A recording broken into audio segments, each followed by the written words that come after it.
சரம் பார்த்தா பரம் பார்க்கலாம். சரிம்மா. அப்படி எப்படிங்க ஐயா சரத்தை பார்த்து பூச்சரமா இல்லை எதை சொல்கிறீங்கன்னு தெரியல. அதை வச்சு நான் எப்படி பரத்தை பார்க்க முடியும்?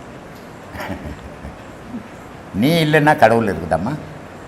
நான் இல்லைன்னாலும் கடவுள் இருப்பார். அது எப்படி இருப்பார்? நீ இல்லைன்னா கடவுள் எப்படிம்மா இருப்பார்? நீ இருந்தால் தான்மா கடவுள் இருப்பார். நீ இருந்தால் தான் கடவுள்னு சொல்லுவேன்.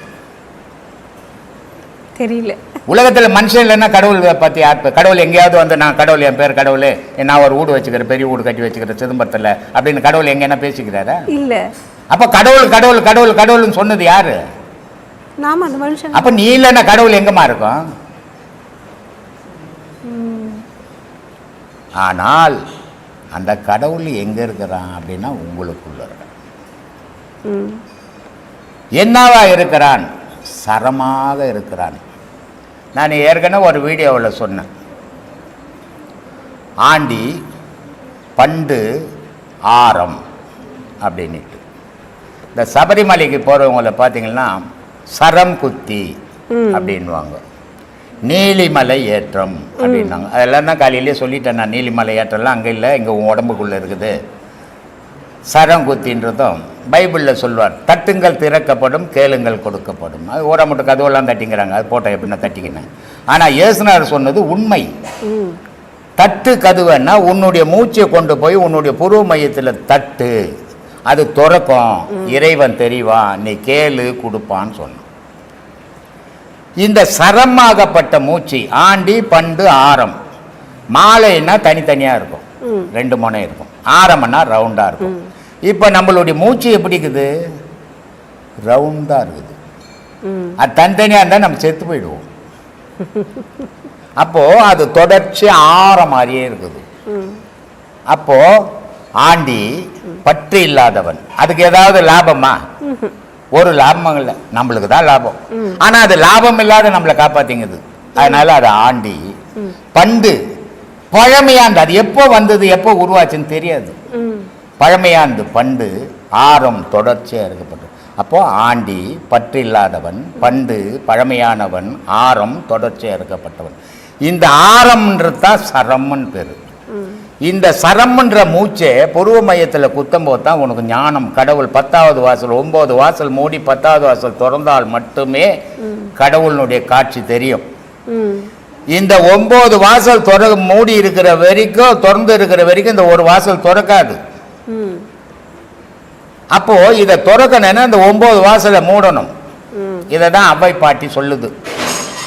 ஒரு மந்திரத்தால 9 வாசலை மூடி ஒரு வாசல் திறக்க எனக்கு வழி சொல்லுப்பா அப்படின்னு சொல்லுது அகவல்ல, இல்லையா?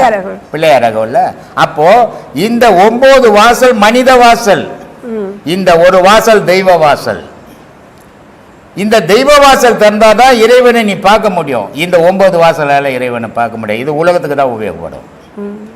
அப்போ இந்த 10 வாசல் மூடும் போது அது தெரியும். இந்த 10 வாசலை மூடுறதுக்கு, அந்த ஒரு வாசலை திறக்கிறதுக்கு என்ன வேணும்னா இந்த சரம் மாறுபடணும். மடை மாறி, அதுக்கு பேர் என்ன? மடை மாறி. இப்போ இப்படியே ஓடி இருந்தது மூச்சு. இந்த மூச்சாகப்பட்டதை இப்போ இப்படி பின்பக்கமாக அமைச்சு முதுகு தண்டு வழியாக எடுத்துன்னு வரும். இதை தான் சொன்னார், உருதரித்த நாடியில் ஒடுங்குகின்ற வாய்வினை கருத்தினால் இருத்தியே கபாலம் ஏற்ற வல்லாரேல் விருத்தரும் பலராவார் மேனியும் சிவந்திடும் அருள் தரித்த பாதம் அம்மை பாதம் உண்மையேன்னார், இல்லையா? இந்த மூச்சாகப்பட்டதை கொண்டு போய் சரமாகப்பட்டதை இதில் குத்தனா இது திறந்துடும். இது இப்போ உங்களுக்கே தெரிஞ்சிருக்குமே. இவ்வளோ நாள் நீங்கள் இருந்ததுக்கும் இப்போ இருக்குது. இங்கே பர பர பர பரானோ, இங்கே பர பர பர பரானோ, இங்கே பர பர பரானுமே. அப்போ ஏறது தெரியுது இல்ல? அப்ப மடம் மாறிடுச்சு இல்ல? அது இதுதானே சரம். அப்போ இந்த சரத்தால அதை குத்து. இந்த சரத்தை நீ அறிஞ்சின்னா பரத்தை அறியலாம், கடவுளை அறியலாம். இந்த சரத்தை அறியாம கடவுளை அறிய முடியாது. அப்படின்றதுக்கு தான் நான் சொல்றது, உன்னை தேடு முதல்ல, அப்புறம் கடவுளை தேடலாம். நீயே யாருன்னு தெரியாத கடவுள் யாருன்னு ஒன்று கண்டுபிடிக்க முடியும் அப்படின்லாம் சொல்றேன் இல்லையா? அதை தான் சரம் பார்த்தால் பரம் பார்க்கலான்னு சொல்றேன். புரிஞ்சுதுங்க ஐயா. சொல்லுங்க. ஒரு பெரிய ஞானங்களை ரொம்ப எளிமையாக வரிசையாக கொஞ்சம் கொஞ்சமாக பிச்சு தனித்தனியாக சொல்லித்தரீங்க. அது விஞ்ஞான அடிப்படையாகவும் இருக்குது, ஒரு வரலாற்று செய்தியாகவும் இருக்குது. ஞானம்ன்றதுமா விஞ்ஞானம். ஆனால் விஞ்ஞானம்ன்றது ஒரு 500 வருஷம் 1000 வருஷம் தான் ஆச்சு தோன்றி. ஆனால் மெஞ்ஞானம்ன்றது முன்னாடி தோன்றியது. இந்த விஞ்ஞானத்துக்கு முன்னாடி தோன்றியது. இன்னைக்கு விஞ்ஞானம்னு பேர் வச்சு, இப்போ நான் ஒரு பேர் வச்சுன்னா, ஒரு கடைக்கு ஒரு பேர் வச்சுன்னா, நீ அதே கடையை திறக்கும்போது ஒரு வேறு பேர் தானே வைப்பேன். அதே மாதிரி இந்த மெஞ்ஞானத்தை இந்த படித்தவங்க என்ன பண்ணாங்க, எங்களுக்கு விஞ்ஞானி வச்சுக்கிறோங்க அப்படின்னு விஞ்ஞானின்னு வச்சுக்கினாங்க. ஆனால் விஞ்ஞானியாக இருந்தாலும் மெஞ்ஞானியாக இருந்தாலும் வித்தியாசங்களை சொல்லின்னு வரேன், கேட்டுக்கோ. அஞ்ஞானின்னு ஒருத்தங்கிறான் உலகம்ன்ற உலகத்தில். அஞ்ஞானி, பொய்ஞானி, மெஞ்ஞானி, விஞ்ஞானி இல்லையா? இத்தனை விதமாக இருக்கிறான். பொய்ஞானி யார் அப்படின்னு பார்த்தீங்கன்னா, ஞானத்தை பற்றியே தெரியாது. ஏதோ புக்கு வச்சுக்கின்னு 4 படிச்சுட்டான், நான் ஞானின்னு உட்காந்துக்கினான், அவன் பொய்ஞானி. உலகத்தை ஏமாற்ற வந்தவன் அப்படின்னு அர்த்தம். அதுக்கு அஞ்ஞானி, அவனுக்கு எதுவும் தெரியாது, முன்னோர்கள் என்ன செய்தாங்களோ அந்த செயலை செய்துன்னு போவான், அது அஞ்ஞானம். விஞ்ஞானம், உலகம் எப்படி தோன்றியது, உலகம் எங்கெங்கே இருக்குது அப்படின்னு தேடுறது விஞ்ஞானம். இந்த விஞ்ஞான உலகத்தை படைச்சான, உலகத்தை தேடுறது விஞ்ஞானம். உலகத்தை படைச்சவங்கிறான் பாரு, அவனை தேடுறது விஞ்ஞானம் இல்லையா? இத்தனை விதமாக இருக்குது. அது என்ன பண்ணுறது, என்னன்னு தான் நானும் சொல்லிங்கிறேன். இல்லை, இது படிநிலைகளில் அழகாக ஒரு எக்ஸ்பர்ட் உடைய டெஃபினிஷன்ஸ் மாதிரி சொல்கிறீங்க. அம்மா, ஒரு 1ஆம் கிளாஸ் ஸ்கூல் பாடசாலை இருக்குது. அந்த பாடசாலையில் 10 குழந்தைங்கள உட்கார வச்சு, நான் பெரிய அறிவாளி அப்படின்ட்டு இங்கிலீஷ் புக்கு எடுத்துன்னு கண்ணா முன்னான்னு படித்தா அதுங்களுக்கு புரியுமா? புரியாது. அப்போது அதுக்கு புரிகிற மாதிரி சொல்லி கொடுக்குறவன் தான் ஆசிரியர். அதுக்கு புரியாத சொல்லி கொடுக்குறான், அவனுக்கு பேர் ஆசிரியர்னே கிடையாது, அவன் பைத்தியக்காரன்னு பேர். இன்னைக்கு ஞானம் அப்படிதாங்குது. மக்களுக்கு புரிகிற மாதிரி சொல்கிறான்னா இவனுக்கு அப்படி சொல்ல தெரியல, இவனுக்கு தெரிஞ்ச மாதிரி சொல்லும் போது அது மக்களுக்கு புரியல, பைத்தியக்காரத்தனமாக போய் நிற்குதுமா. உண்மை. நான் என்ன சொல்கிறேன், 400 பாடல்கள் ஞானிகளுடைய பாடல் எடுத்து பேசாத, பேச தெரியாது உனக்கு. 4 பாடல் எடுத்து பேசு, அதனுடைய அர்த்தத்தை தெரிஞ்சுக்கின்னு பேசு இல்லையா? அதுதானே அர்த்தம் ஒன்று புரிய வைக்க முடியும். அதுதான் செவ்வாய்க்கு ரொம்ப அழகாக சொல்லுவார். இன்னைய ஞானிகள் எப்படி மாறி போயிருக்கிறான் அப்படின்னா, ஆசையில் மயங்கி விழுந்துட்டு இருக்கிறான். அதனால் சொல்கிறாரு,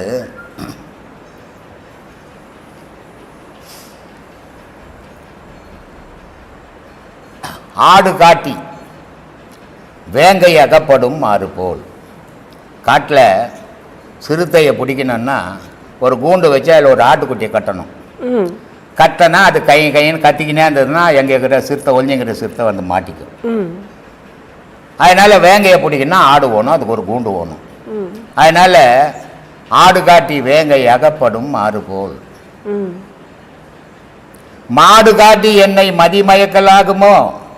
ஐயா, நான் இதெல்லாம் இந்த உலகம் எனக்கு வானா, நீ தான் ஓணும், நான் உட்காந்துங்கிறேன். எனக்கு இந்த வேங்கையை பிடிக்கிற மாதிரி ஒரு கூண்டை வச்சு ஒரு ஆட்டை காட்டி அதில் ஒரு பொண்ணை கட்டி போட்டு என்ன பிடிக்கலான்னு பார்க்குறிய? நியாயமா சாமி? இந்த உலகன்ற அழக மாட்டை காட்டி என்ன மதிமயக்க என் அறிவு மங்கி போகலாமா?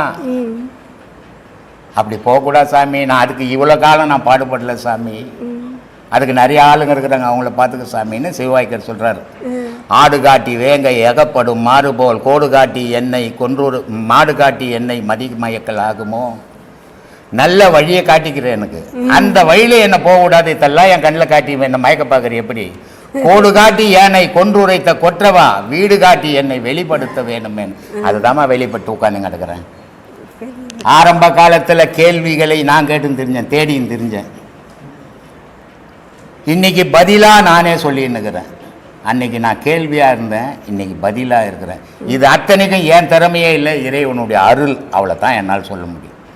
இந்த உயர்ந்த இந்த மனித பரப்பு இதோட போதும் அப்படின்னு ஏன் உங்களை மாதிரி ஞானிகள் உள்பட சொல்கிறீங்க? ஏன் ஒரு ஞானி எப்படி உருவாகிறோம்? ஏதோ ஸ்கூலில் படிச்சுன்னுக்குறோம், அப்பா அம்மா சம்பாரித்து சோறு போடுறாங்க, நான் ஞானியாக போகிறேன்னு போக முடியாது. யார் ஒருத்தரும் ஞானின்றதுக்கே இல்லை. சாதாரண இந்த ஆன்மீகத்துக்குள்ளே போடணுன்னா பக்தி இன்னது சரியே கிரியேன்னு 2 இருக்குது. அதை தாண்டி இதுக்குள்ளே போடணுன்னா ஏதாவது ஒரு வாழ்க்கையில் ஒருத்தனுக்கு விருத்தி வரணும். அடிபட்டிருக்கணும், அவன் ஏதாவது ஒரு துன்பத்தில் மாட்டியிருக்கணும், அவனால் மேலே முடியாமல் இருக்கணும், அந்த துன்பம் அவன் மனசை விட்டு நீங்காமல் இருக்கணும். அவன் மட்டும்தான் இதில் வர முடியும். இப்போ பட்டினத்தார் துறவி ஆனார். அவருக்கு இல்லாத செல்வமே கிடையாது. அரசனை விட அதிகமான செல்வம் வாய்ந்தவர்.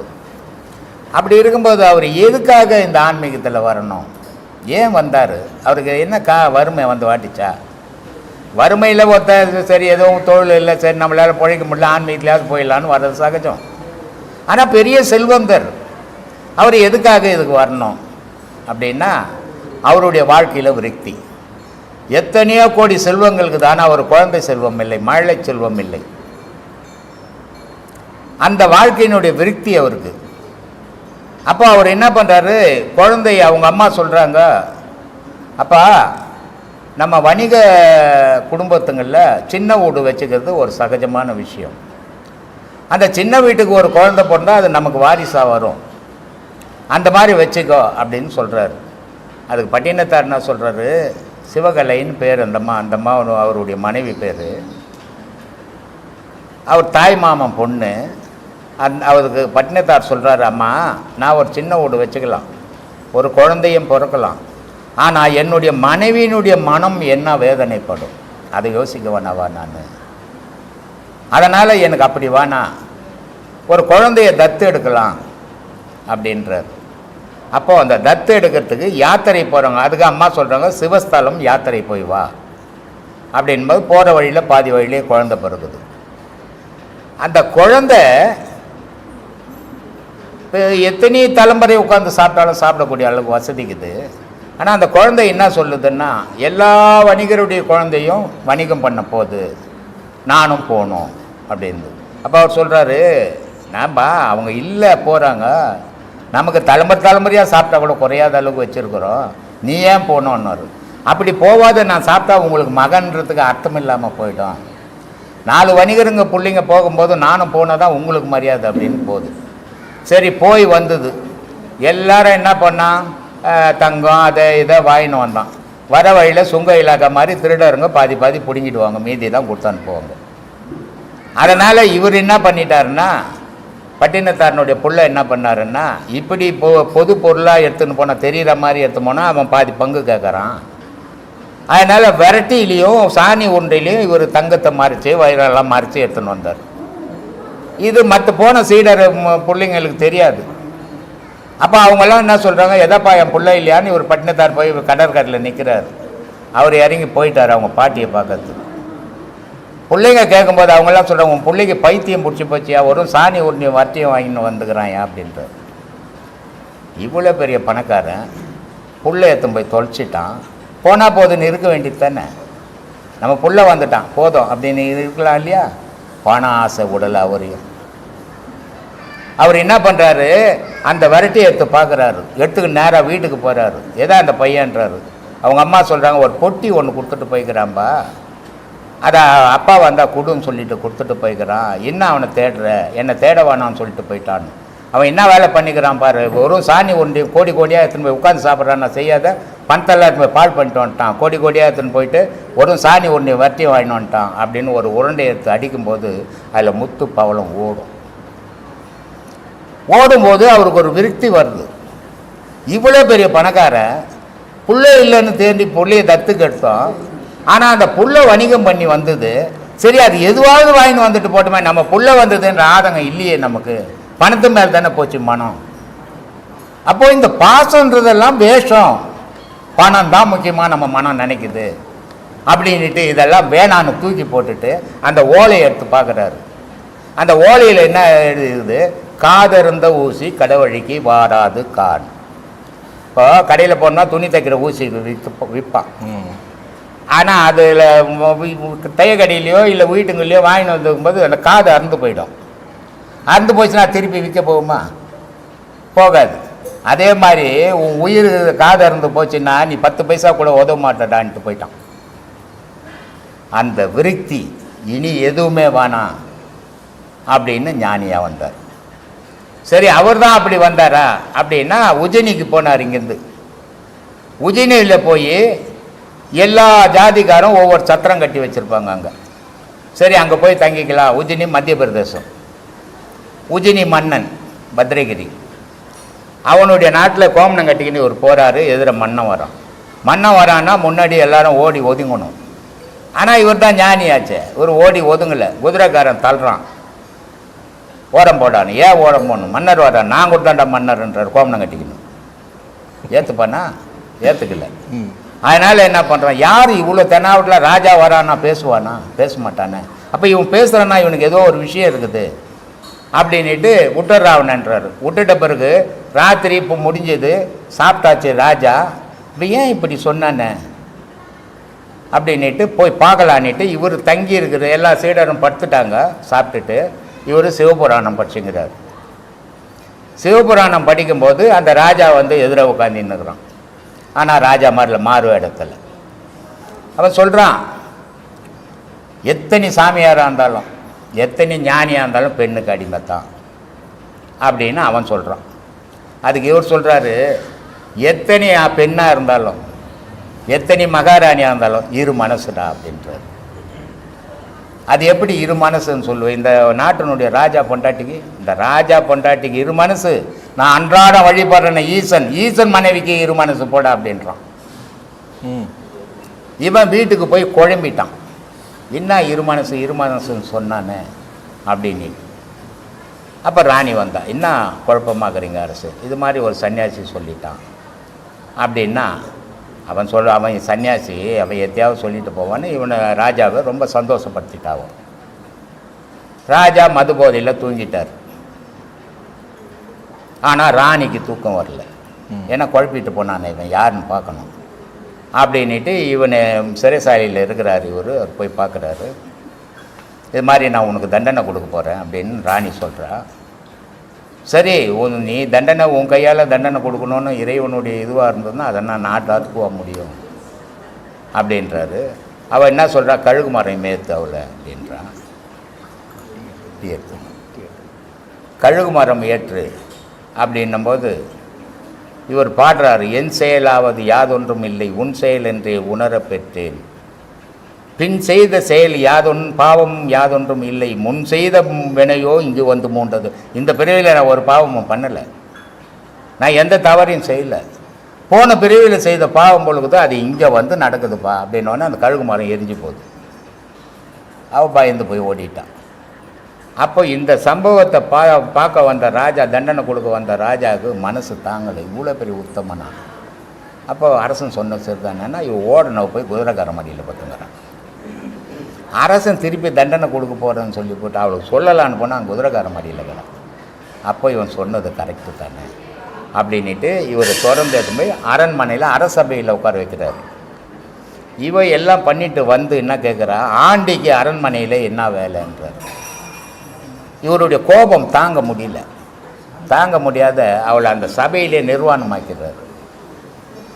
அந்த நாட்டினுடைய சட்டம் எப்படின்னா, கணவனுக்கு மனைவியோ மனைவிக்கு கணவனோ துரோகம் செய்தால் கல்லால் அடிச்சு கொள்ளணும் உஜினி நாட்டில்.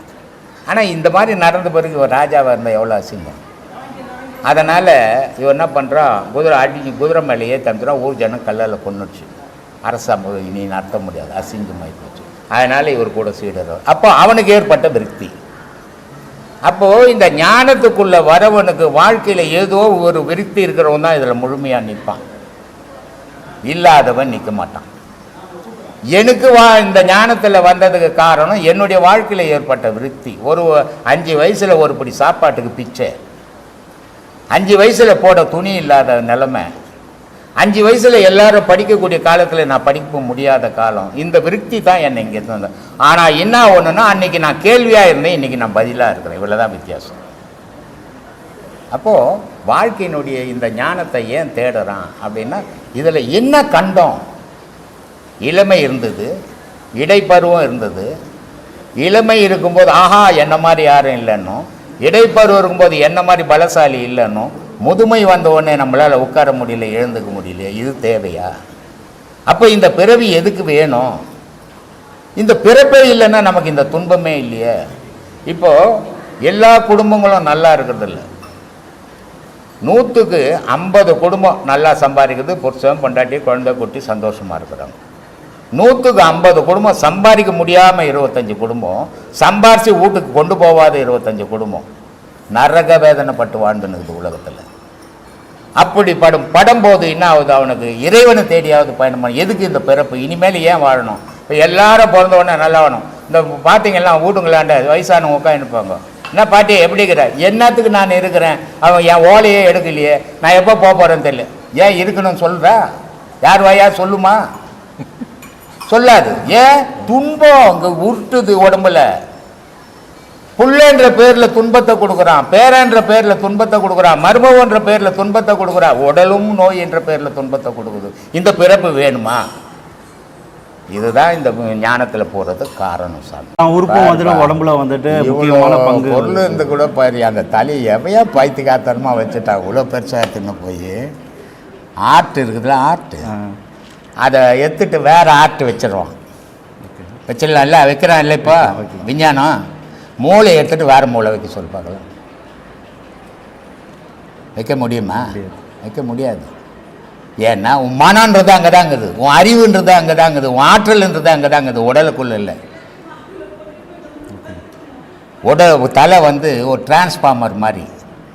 டிரான்ஸ்ஃபார்மர்லேருந்து பிரிஞ்சு போகிற கரண்ட்டு தான் ஊடுங்க மாதிரி இந்த உடல். அப்போது முழு அமைப்பே தலையில் தாங்குது. அதனால் தலைக்கு பெரிய முக்கியத்துவம் கொடுத்தான். அதனால் எஞ்சான் அவன் கையில் 8 ஜான் உடம்பு. அது இந்த எஞ்சான் உடம்புக்கு சிரசே பிரதானம். அப்போ அந்த தலைன்னு ஒன்று இல்லைன்னா யோசனைன்னே ஒன்று இல்லை, தலைன்னு ஒன்று இல்லைன்னா மனம்னே ஒன்று இல்லை, தலைன்னு இல்லைன்னா அறிவுன்னே ஒன்று இல்லை. அத்தனை பொருளையும் அங்கே அடக்கி வச்சுருக்கு. அதனால தான் நான் சொல்லியிருந்தேன், கண்ணதாசன் வந்து பெரிய ஞானி. ஏன் ஞானி? 8வது தான் படித்தார். எவனும் எழுத முடியாத பாடல்கள் அவர் எழுதுறது காரணம் அந்த சிரசில் இருக்கிற அந்த பாகங்கள், அந்த செல் பகுதிகள் அவருக்கு இயற்கையாகவே இயங்குச்சு. அந்த சுவாசமாகப்பட்டது அங்கே போகுது. அங்கே தான் ஆன்மாவே இருக்குது. அதுக்கு பேர் தான் பிரணவமேடு. அதனால் அதுவே முக்கிய பொருள். உடலுக்குள்ளே என்ன இருக்குது? உயிர் இருக்குது. உடலுக்குள்ளே என்ன இருக்குது? ஜீவன் இருக்குது. உடலுக்குள்ளே என்ன இருக்குது? ஆன்மா இருக்குது. இந்த முப்பொருள் இருந்தாலும் இந்த 2 பொருள் இயங்கணும்னா தலையில் இருக்கிற ஆன்மா இருந்தால் தான் இந்த 2 பொருள் இயங்கும். நான் ஏற்கனவே சொல்லிக்கிறேன், முப்பொருள் ஒன்றா வருது, ஒரு மனித உடலுக்குள்ளே போகுது, அதாவது இடம் பிடிக்குது. ஜீவன்ன்றது இடுப்பு பிடிக்குது, உயிர்ன்றது தொப்புல பிடிக்குது, ஆன்மான்றது தலையை பிடிக்குது. அப்போ தலையிலேருந்து தான் இயக்கம் இல்லையா? வலது நாச்சில் மூச்சு துவங்குச்சுன்னா இடது கட்டை விரல் வரைக்கும் போகும். அது இடது நாசில் மூச்சு துவங்குச்சுன்னா வலது கட்டை விரல் வரைக்கும் போய் வரும். இதான் 64 கலைஞானம். இதில் எங்கே தடைப்பட்டாலும் பராலிசினிடுவோம். இந்த சுவாசமாகப்பட்டது எங்கே போலையோ அங்கே செயலிழந்து போயிடும். அந்த செயலிழந்ததுக்கு பேர் பராலிஸ் அட்டாக் ஆயிடுச்சுங்க அப்படின்ட்டு இல்லை. இப்போ எல்லாத்துக்கும் எப்படி எப்படி போடுறாங்க பற்றியா கவர்னவங்கள. அடுத்த கேள்விங்க சொல்லுப்பா. இப்போது குரு இல்லாத வித்தை பால்னு சொல்கிறாங்க. சரி. ஸோ அப்படி இருக்கும்போது ஒரு சராசரி மனிதன் வந்துட்டு ஒரு இந்த குருவை, ஒரு மெய் குருவை தேடினோம்னா, ஏன்னா இங்கே நிறைய பேர் குருன்னு சொல்லிக்கிட்டு இருக்காங்க, ஆனால் மெய் குருவை தேடினோம்னா அவங்க என்ன செய்யணும்? முழுமையாக இறைவனை எந்த நேரமும் மனசால் நினைக்கணும். மனசால் முழுமையாக நினைக்கும் போது அந்த மனசாகப்பட்டது ஒரு நல்ல குருவைட்டு போய் காட்டி கொடுக்கும். மனசால் நல்ல குருவை நினைக்காம ஏதோ ஒரு குரு கட்சா போதுங்கன்னா எங்கே ஒன்றா வச்சுன்னு போய் விட்டுடும். என்கிட்ட ஒரு சீடர் இருக்கிறார், அவர் உபதேசம் கொடுக்குறாரு. அவருடைய சீடர் ஒருத்தர் இருக்கிறார், அவர் எனக்கு ஃபோன் பண்ணார், ஐயா அவர் உபதேசம் கொடுக்குறாரு, எனக்கு அது திருப்தி இல்லை, உங்களாண்ட வரணும் உபதேசம் வாங்கினார், வராதேன்னுட்டு. எப்போ நீ இன்னொருத்தரை குருவாக ஏற்றுக்கணியோ கடைசி வரைக்கும் நீ அவர்கிட்ட தான் இருக்கணும். என்கிட்ட வராதப்பா, நான் கட்சி நத்தலை அப்படின்ட்டு. ஏன்னா நல்ல மனம் உள்ளவனுக்கு நல்ல குருவை காட்டி கொடுக்கும் கண்டிப்பாக. அதில் எந்த மாற்றமே இல்லை. இதுக்கு இறைவன் ஒரு பாலமாக அமைவான். ஆனால் இந்த மனம் எதையோ ஒன்று தெரிஞ்சுக்கணும் அப்படின்னு தேடுறவனுக்கு சரியான குரு அமைய மாட்டான். இதுதான் காரணம். உன் மனம்தான் எல்லாத்துக்கும். கடவுளை தேடணுன்றதும் மனம்தான், கடவுளே இல்லைன்றதும் மனம்தான், கடவுளை வழிபடணுன்றதும் மனம்தான். எல்லாத்துக்கும் பேஸ் இந்த உலகத்தில் மனம். அந்த மனத்தினுடைய செயல் நீ எப்படி இயக்குறியோ அதுக்கேற்ற மாதிரி செயல் புரிய போகுது. அதனால் நல்ல குருவை தேடுற சீடனுக்கு கண்டிப்பாக அமைவான். அடுத்த கேள்விங்க. சொல்லுப்பா. நீங்கள் உங்கள் பாட்டில் வந்துட்டு மனத்தினில் அடங்கி மாயெல்லாம் இது சொல்லிங்க. மனம் ஒரு பொருள் தானே, அதுக்குள்ளேயே மனத்தினில் அடங்கி. யார் மனம் ஒரு பொருள் என்னது? யார் சொன்னது மனம் ஒரு பொருள்? இல்லை, மனம்ன்றது மனுஷன் ஒரு பொருள் தான். ஓகே, தோற்றத்தில் மனுஷன் ஒரு பொருள் தானே. ஆமாம். அவனுக்கு தனித்தனியாக கை, கால், மூக்கு, வாய் இப்படின்னு தனித்தனியாக இருக்குது. அது என்ன? அது கால் வருதுன்னு சொல்லலாமா, கை வருதுன்னு சொல்லலாமா, மனுஷன் வரான்னு சொல்லணுமே. அப்போ எல்லாம் சேர்ந்ததான் மனுஷன். ஆமாம். 5 பஞ்சபூதங்கள் உங்கள்கிட்ட இருக்கும்போது 5 பஞ்சபூதத்தினுடைய மனசும் இருக்குது. ஓகே. இதுக்கு தான் ஒரு பாடலில் சொல்லியிருப்பேன். சேவல் 4, குஞ்சது 5, காயமான கூட்டுக்குள்ளே சண்டை கொள்ளுதே. கூவமான கிழநெறி கூட்டுக்குள்ளே புகுந்த பின் சேவலான 4 இறந்து போச்சு, குஞ்சதான 5 இறந்து போச்சு அப்படின்னு. அப்போது இந்த சேவல் 4 அப்படின்னா என்னன்னா மனம், சித்தம், புத்தி, அகங்காரம். இது 4 அந்த காரணம் மறைமுகமாக இருக்குது. 4 பொருளாக இருக்குது, ஆனால் ஒரு பொருளாக இல்லை. இது 4க்கு சேர்ந்து தான் மனம் இல்லையா? இது 4 சேர்ந்து 4க்கும் எதனுடைய ஆதிக்கம் அதிகமாகுதோ அதுக்கேற்ற மாதிரி செயலாகுது. அப்போ குஞ்சது 5 அப்படின்னா ஒரு தாயினுடைய கர்ப்பத்திலேயே அந்த அந்தகாரணம் உருவாகுது. எப்போ?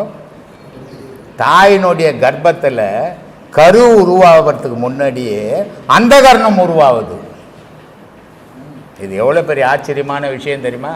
நான் சொல்லும்போது உங்களுக்கு சாதாரணமாக இருக்கும். தாயினுடைய கர்ப்பத்தில் ஒரு கரு உருவாகிறதுக்கு முன்னாடியே அந்தகரணம் உருவாகுது.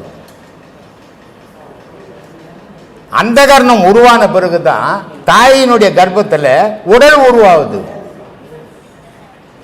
அதனால ஞானி என்ன சொல்றான்?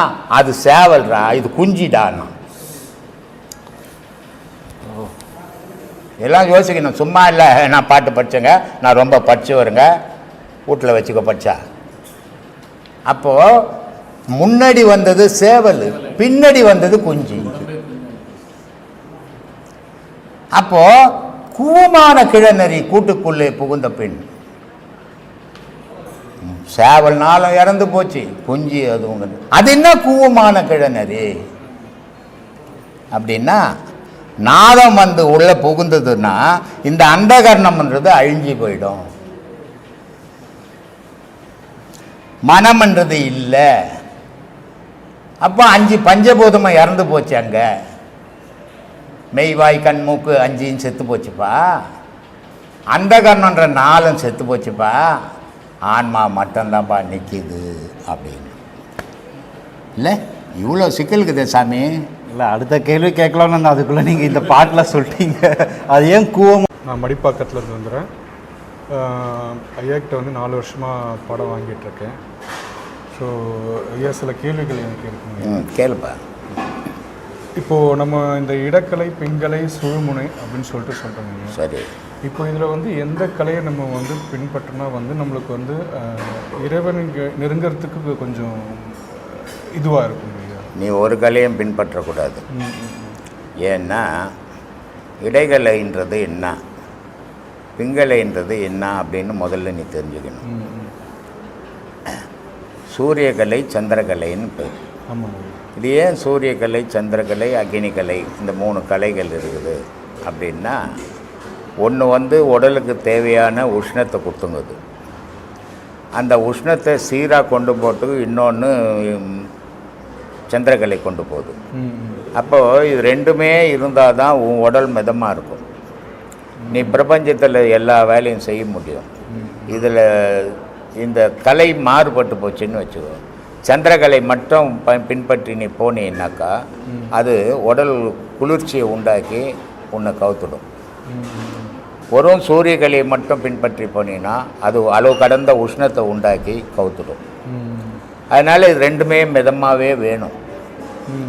மிதமாக இருந்ததுன்னா தான் அது நீ மனுஷனாக சீராக இருக்க முடியும். இது ரெண்டில் எது மாறுபடுறதோ, இப்போது சாதாரணமாக நல்லா இருப்பான் ஒரு ஆள், இன்றைக்கி பார்த்துட்டு போனீங்கன்னா நல்லா இருப்பான், நாளைக்கு பார்த்தீங்கன்னா உடம்பு சரியில்லைங்க ஜுரங்க அப்படின்வான்.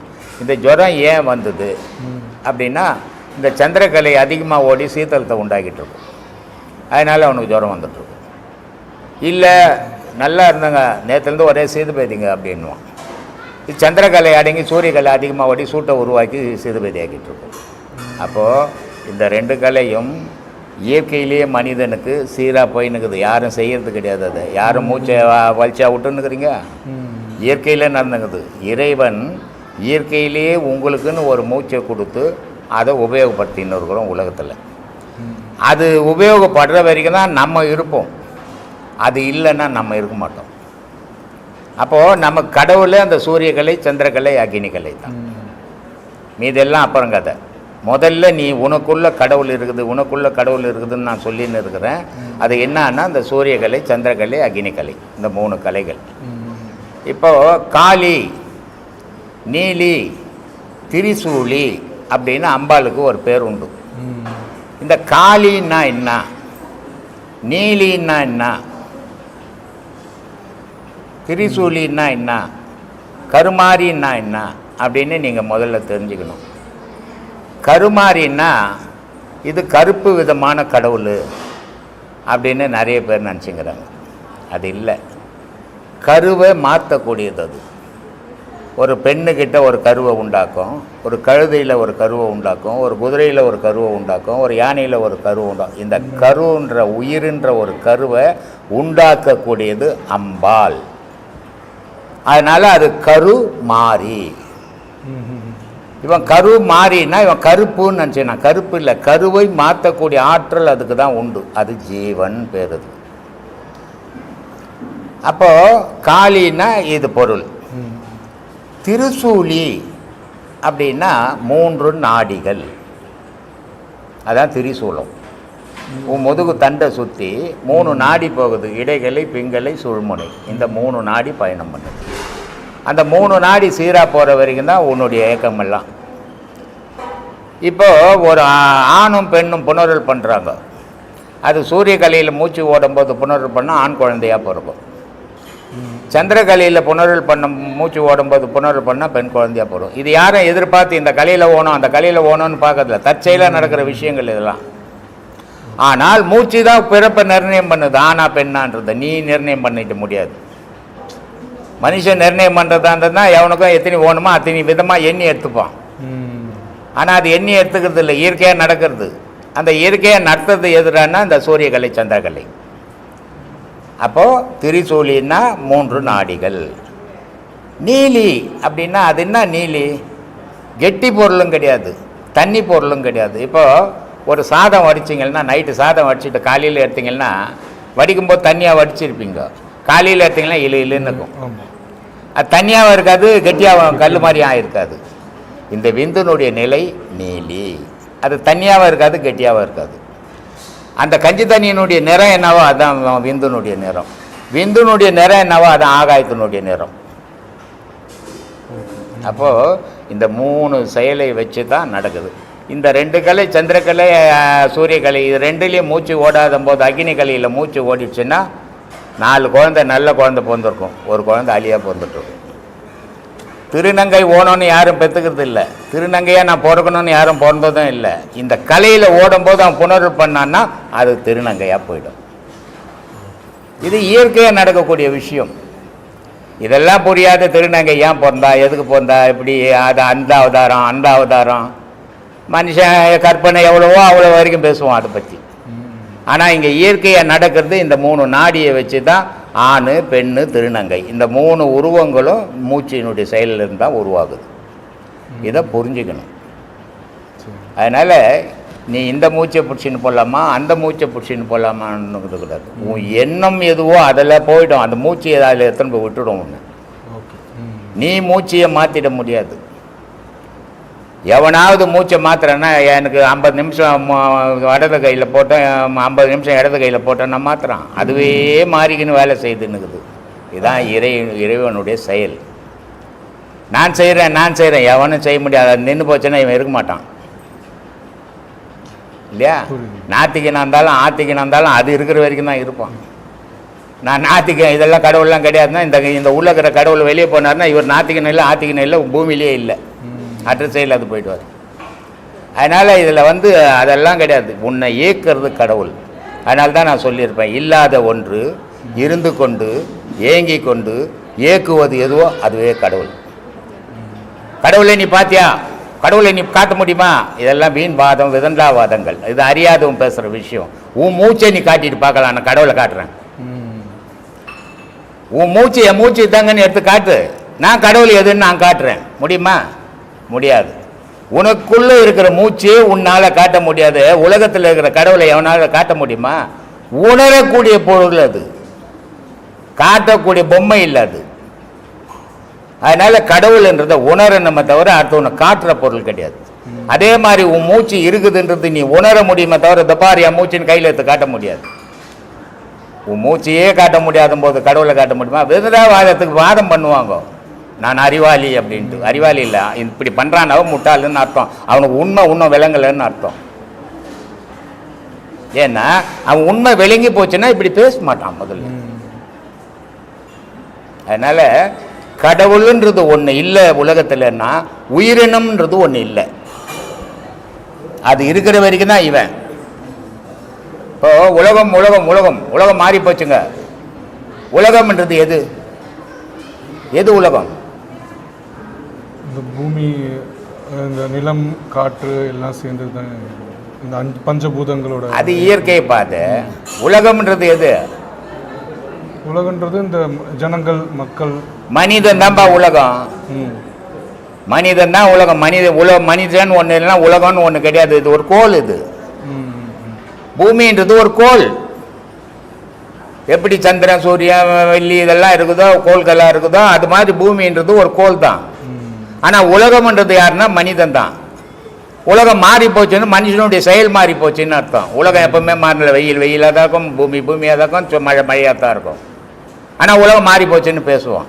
உலகம் மாறினதே கிடையாது. உலகம் மாறிச்சுன்னா இவன் இருக்க மாட்டான். இவன் மாறிக்கின்னு வரான். அதனால உலகம்ன்றதே இவன் தான். அதனால உங்களுக்கு இருக்க வேண்டிய எண்ணம் என்ன? நான் கடவுளை அடையணும். கடவுள்ன்றது யார்? நான்ன்றது யார்? அதனால தான் நான் சொல்லுவேன், கடவுள்ன்றதை பற்றி தேடாதீங்க. முதல்ல உங்களை தேடுங்க. நீங்கள் யாருன்னு தெரிஞ்சுக்கங்க, அப்புறம் கடவுள் யாருன்னு தெரியும்ன்றது. அதனால சூரிய கல்யா, சந்திர கல்யா இதெல்லாம் வேணாம். இப்போ ஒரு கல்யாணத்துக்கு போனால் அட்சதை போடுவான். 16 பெற்று பெருவாழ்வு வாழு.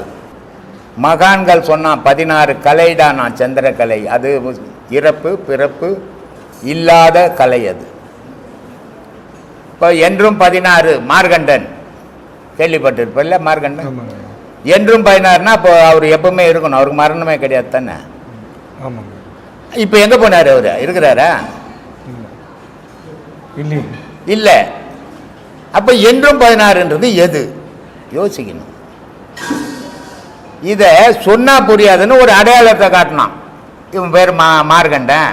இவன் அப்பா அம்மா சிவங்கிட்ட வரம் வாங்கினாங்க. அவன் செத்தா 16 வயசில் அவனுக்கு சாவு வந்துடும்ன்ட்டு அவர் ஏன் எப்படி எனக்கு சாவு வரும்? நான் கடவுளை போய் கேட்கறேன்னு கடவுளை பிடிச்சிக்கினாரு. ஏமா வந்தார், பாசக்கையரை போட்டார்.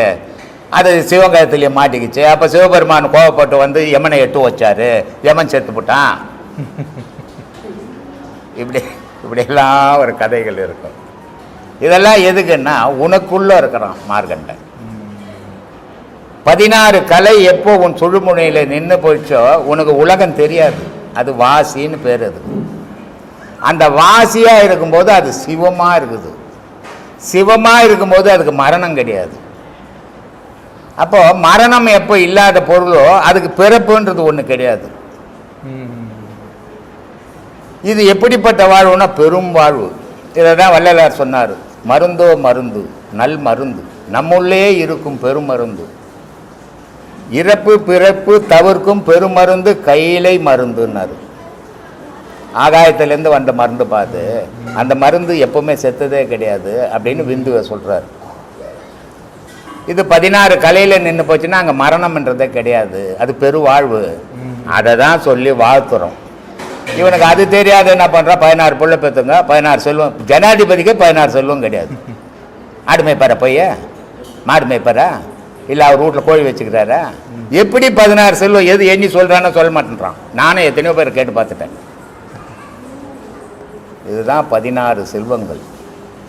இந்த 16 செல்வத்தில் மரணம் இல்லை, பிறப்பு இல்லை, இறப்பு இல்லை. இதுதான் 16 பெற்று பெருவாழ் வாழணும்னா அந்த கலையை நீ கை கொள்ளணும்னு எல்லாரும் ஆசீர்வாதம் பண்ணுறோம். இதெல்லாம் புரியணும் நமக்கு. புரியாத நான் ஆன்மீகவாதி, நான் கடவுளை தேடுறேங்கன்னா, நான் எல்லாருக்கும் சொல்கிற விஷயம் என்ன, நீ யார், உன்னை நான் யார் யார் யார் யாருன்னு தேடு. ஒரு நாளைக்கு நீ யாருன்னு தெரியும், அப்போ கடவுள் யாருன்னு தெரியும். உன்னையே உனக்கு யாருன்னு தெரியாத, கையா காலா உடம்பா தலையா மூக்கா வாயா தெரியாத, நான் தாங்கன்னு மாற தட்டி கிடக்குறீங்க. அதனால் உங்களை தேடுங்க, உண்மை விளங்கிடும். இப்போ இந்த பொருள் இல்லாதவருக்கு இவ்வுலகம் இல்லை, அருள் இல்லாதவருக்கு அவ்வுலகில் ஆமாம் இல்லை அப்படின்றாங்க. அதோடைய இங்கே நான் ஏற்கனவே சில விஷயங்களில் சொல்லியிருக்கிறேன். பொருள் என்ற திருவள்ளுவனுடைய குரல் அது. பொருள் இல்லாதவருக்கு இவ்வுலகில்லை, அருள் இல்லாதவருக்கு அவ்வுலகில்லை. இல்லை சில நிறைய பேர் நாத்திக்கிறங்க, அவர் கடவுள் பற்றி பேசிக்கிறாரு வள்ளுவர், அதை ஒத்துக்க மாட்டாங்க. அவர் சொல்கிறாரு இன்னொரு உலகம்னு ஒன்று இருக்குதான்னு வள்ளுவர் சொல்கிறாரு அவர் பாடல்ல. ஆனால் அதை ஏற்றுக்க மாட்டாங்க. ஆனால் அவ்வளோ பெரிய மகான் சொல்கிறாரு, இங்கே ஓணும்னா பொருள் ஓணும், அங்கே ஓணும்னா அருள் ஓணும். இப்போ பொருள் ஓணும் அருள் ஓணும் ரெண்டு விஷயம். அது என்ன பொருள் ஓணும் இங்கே, அங்கே என்ன அருள் ஓணும் இல்லையா? இங்கே நீ ஆம்பளை அப்படின்னா விந்து வெளியேறணும், இது பொருள். இது இல்லைன்னா நீங்கள் வாழவே முடியாது. அதே நேரத்தில் கடவுளினுடைய அருள் இல்லாதவனுக்கு அங்கே இடமே கிடையாது. அதனால் சொல்கிறார், உலகத்தில் பொருள் இல்லாதவருக்கு இவ்வுலகில்லை, அருள் இல்லாதவருக்கு அவ்வுலகில்லை. இது ஒரு விதம். அவர் சொன்ன கேள்வி பதில்ல இது ஒரு விதம். இன்னொரு விதம், இங்கே பணம் வேணும், இந்த உலகத்தில் நீ வாழணும்னா உனக்கு பணம் வேணும், பொருள் வேணும், அப்போ தான் நீ இங்கே வாழ முடியும். இல்லைன்னா நீ செத்து போயிடுவ, வாழ்க்கை நடத்த முடியாது. அதே நேரத்தில் இது மட்டும்தான் முடிவானா? இல்லை, இதுக்கப்புறம் நீ இதுக்கு அடுத்த வாழ்க்கை நீ இறைவனாண்ட போகணும், அதுக்கு அருள் தேடணும். அப்போ அந்த அருளை எப்படி தேடணும்னா அந்த பொருள் தேடிக்கினே அருளையும் தேடணுன்றார். அருள் இல்லைன்னா நீ அந்த உலகத்துக்கு போக முடியாது. அதனால் அருள், இறைவனுடைய அருளையும் தேடு. அப்போ ரெண்டு வழியும் நீ தெரிஞ்சுக்கணும். இந்த உலகத்தில் வாழற வழி எப்படி, இறைவனை தேடுற வழி எப்படி, ரெண்டையும் தெரிஞ்சுக்கணும். அந்த ரெண்டையும் தான் இங்கே சொல்லி கொடுத்துன்னுக்கிறேன். உபதேசம் கொடுத்துட்டேன், நீ காட்டுக்கு போ, உபதேசம் கொடுத்தேன், ஊட்ட விட்டு ஓடி போடு அப்படின்னு சொன்னதே கிடையாது. வீட்டுக்குள்ளேயே இருந்து சாதி, இங்கே அதான் சாதனை. ஓடி போகிறது சாதனை இல்லை, பயம் அது பேர் அப்படின்னு சொல்லிக்கிறேன். அதனால் ஞானம்ன்றது இல்லறத்தில் இருந்துக்கினே தேடணும். இல்லற நடத்த முடியாது. இப்போ உன் பொண்டாட்டி புள்ளுக்குட்டி நான் கல்யாணம் பண்ணிக்கணுங்க, எனக்கு இப்போ ஞானம் கிடச்சி வச்சுங்க, பொண்டாட்டி புள்ளுக்குட்டிலாம் வானான்னா அது நியாயமா? அது பெரும்பாவம் ஆகிடாதா? அப்புறம் நீ எங்கே ஞானத்துக்கு போகிறது? இன்னொரு ஜீவனை தவிக்க விட்டு போகிறதா ஞானம்? அது இல்லை ஞானம். அதனால் அவர் சொல்கிறாரு, இந்த உலகத்தில் நீ வாழணுன்னா துட்டு ஓனனைனா, துட்டு சம்பாதிக்க கற்றுக்கோ, அப்போ தான் இந்த உலக வாழ்வு வாழ முடியும். சரி, இங்கே வாழ்ந்தா மட்டும் போதாதா? இது முடிவு இல்லை, மேலே முடிவு இருக்குது. அப்போ அங்கே அருள் ஓணும். அதில் நல்ல குரு கிட்ட போய்